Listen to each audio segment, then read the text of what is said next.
name is Ethan Beats Van Leer. I'm 19.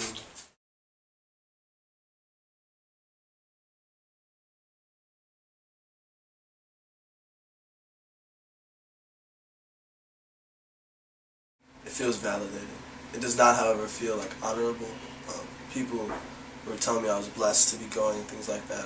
I'm not blessed to be going. I'm going because of tragedies that have occurred and that are occurring, not because. So I don't feel like blessed to be there. So We Charge Genocide was spawned this summer, or revitalized this summer, after the murder of my friend Dominique Franklin by the Chicago Police Department.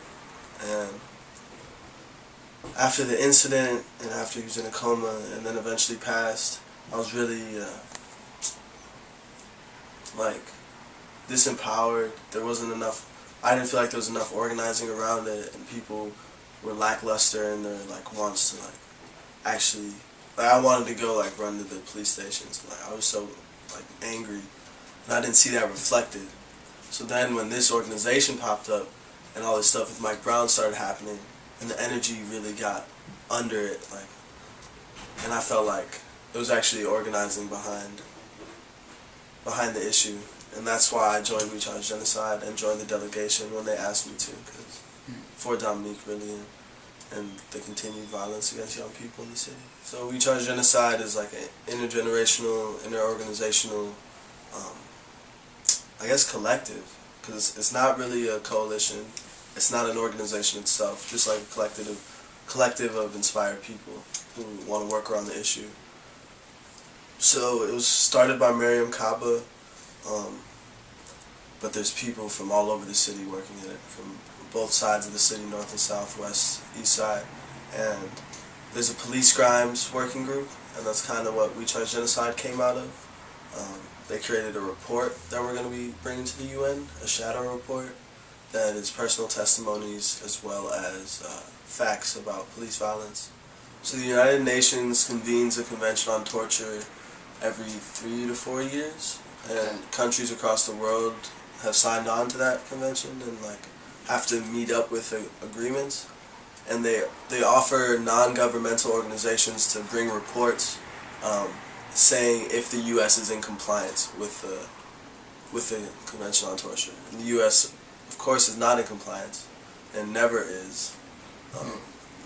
So we think there'll be a lot of sympathetic ears in the UN. Actually this year was the most reports written and the most people going out. And one of the people who's working with an organization that's organizing the groups going out there said that We Charge Genocide had a big part in getting people to want to go out there. So there's going to be 200 people out there, which is unprecedented. Wow. From all over? From all over the U.S. Wow. So we felt it was important to not only bring facts about what's happening, because a lot of people know the facts. A black person is 10 times more likely to get shot than a white person by the police in the city. Or 80% of the tasering against people are against people of color, and 45 of them are young people under the age of 16, as young as 8. And all these facts, but really I feel the most powerful point is the personal testimonies we have in it. We have police brutality, over aggression section. We have a section on sexual violence, and a few other ones. And it's just really personal testimonies, very raw, and you can feel it, and you can see the voice. And that was conducted at a youth testimonial hearing, as well as a anonymous phone calling bank where people could call in their complaints and stuff like that. And we just have a sliver of all the complaints that are out there. And even the complaints that do get presented, that do get brought to the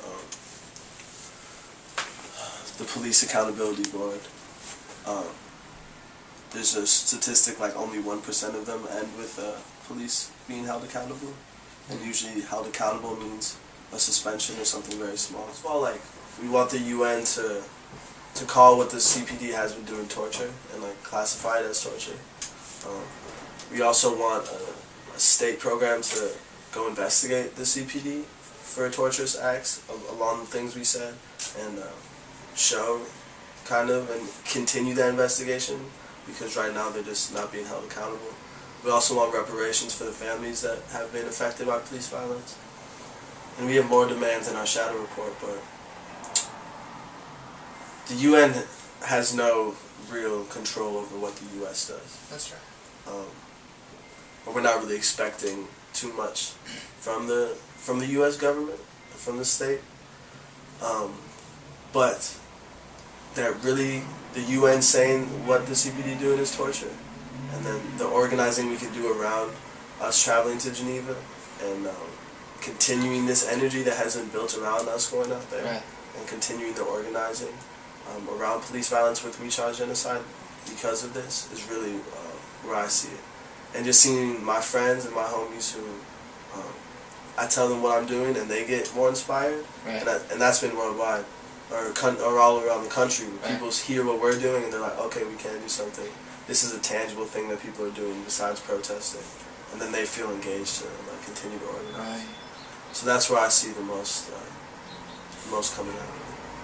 So the Ferguson trip was definitely pretty inspiring. What was inspiring really was talking to some of the young people and just seeing the young people that have been out there for like 60, 70 days. Wow.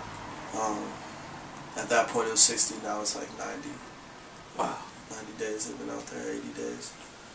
So it was inspiring to just like hear them and their like kind of militancy of like, we're not going to stop, we're going to keep doing this, and hear some of their stories. It was a little disconcerting seeing kind of the paternalism of some of the adults that were organizing out there, and it's kind of like carnival-like atmosphere in St. Louis during one of the marches.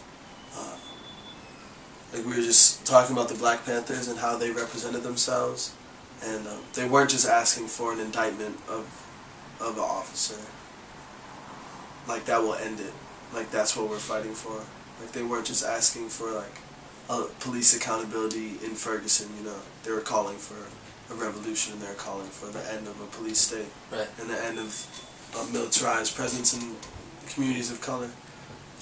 So that's what I wanted to hear, and that I didn't get that. And I didn't hear that a lot, except from some of the young people out there that have really been doing the organizing work. Interesting. But what we see a lot in the media and what gets on a lot of the stages out there is like these older, like clergymen or older organizers kind of speaking on behalf of the young people. So it was an interesting experience. It was a lot of release. It was like powerful to see that many people standing up against the police every night in Ferguson, For sure. and knowing that's happening just every single night. It made me kind of critical of our protests out here in Chicago, because just the energy out there is, and the numbers, but the energy too is just so ripe, you know. Yeah. It's so raw, and I think I got a lot of ideas of how we can organize actions back in the city to kind of like mirror that energy.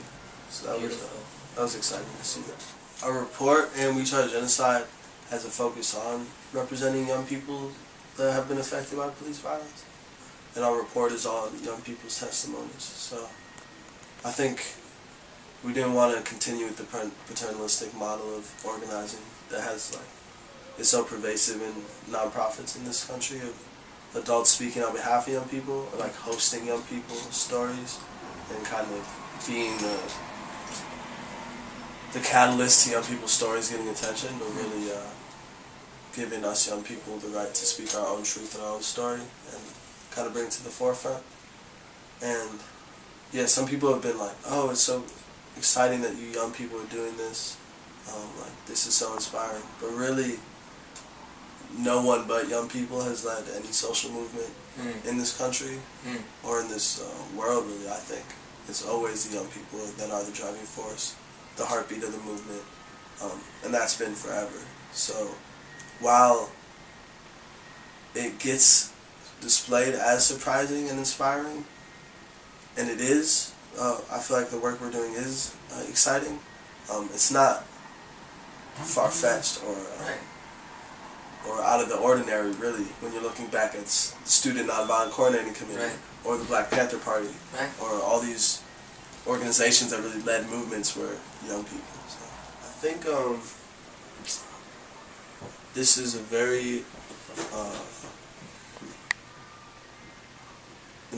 inspiring event that's about to occur, an inspiring, exciting trip, and it is a peak in this movement pushed by a lot of organizing. But I'm very critical that this is not any sort of concluding event. It's not we did it, even if the UN does agree with everything we say and tries to fix it. That's not. Right. We know it's genocide. We know it's torture. That's why we do the organizing work. We don't really need this body to say it. What we need is more people organizing on the ground against this. Right. And understanding that once we get back, it doesn't mean that we're done. It just means we're getting started, you know. That's right. And that this peak is the smaller of the next peaks to come these next few years. And that what we're doing is trying to be a heartbeat for a movement, because we represent so many other people that aren't there. We represent so many voices.